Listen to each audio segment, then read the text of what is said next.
বাল্যকালের শিক্ষা। বাল্যকালে শিশু প্রাথমিক শিক্ষা দিতে শুরু করা হয়। সুতরাং এই স্তরে শিক্ষা যথেষ্ট গুরুত্বপূর্ণ।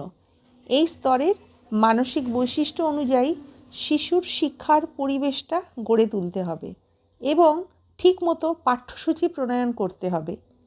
এই স্তরে শিক্ষার বৈশিষ্ট্য হলো সমাজ চেতনা, যার জন্য সমবেত হয়ে কর্মানুষ্ঠানের প্রয়োজন।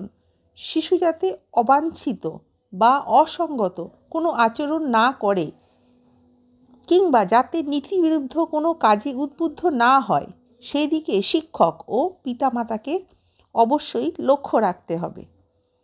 শিশুকে সৃজনধর্মী ও গঠনধর্মী কাজে অনুপ্রেরণা দিতে হবে।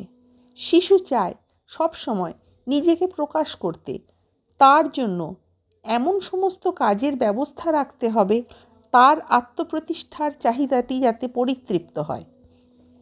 বিদ্যালয়ে খেলাধুলা, নাচ গান, আবৃত্তি, অভিনয় এইসব তো থাকবেই। তাছাড়াও সমাজসেবা, বয় স্কাউট ইত্যাদির ব্যবস্থাও থাকবে। আবার শিশুর সঞ্চয়ের প্রবৃত্তির দিকেও কিন্তু আমাদের লক্ষ্য রাখতে হবে।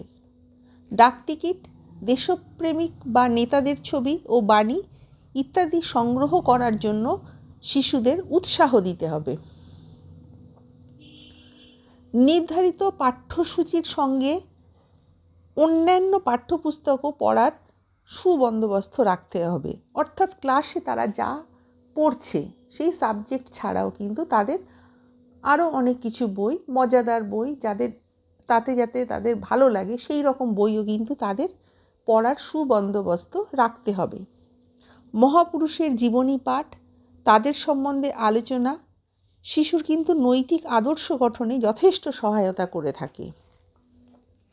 এই স্তরে শিশুদের মধ্যে দলপ্রীতি অত্যন্ত বেশি দেখা যায় এবং দলকে শিশু এত বড় করে দেখে যে দলের সম্মান রক্ষার জন্য অনেক সময় নিজের প্রাণ পর্যন্ত দিতে প্রস্তুত থাকে।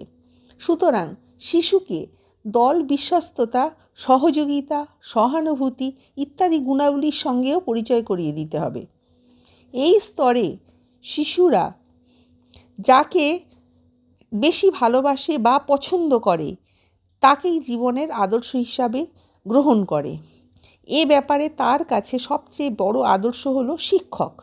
কাজেই শিক্ষককে তার নিজের বৈশিষ্ট্যগুলো এমনভাবে শিক্ষার্থীর সামনে উপস্থাপিত করতে হবে যাতে শিক্ষার্থীরা তাকেই আদর্শ বলে মেনে নিতে পারে।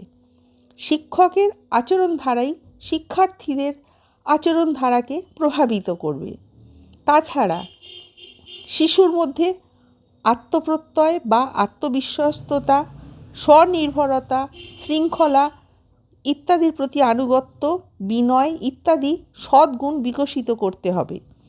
আর বিকশিত করতে হবে তাদের মধ্যে বন্ধুত্ব ও প্রীতি সম্বন্ধে মনোভাবের। এই সব শিশুর মধ্যে শিশুর পিতা ঘুমিয়ে আছে। এরাই পারবে একদিন সমগ্র বিশ্বকে এক জাতি, এক মন ও এক প্রাণ করে গড়ে তুলতে। আমার ভিডিও তোমাদের ভালো লাগলে লাইক, কমেন্ট, শেয়ার এবং সাবস্ক্রাইব করতে ভুলো না।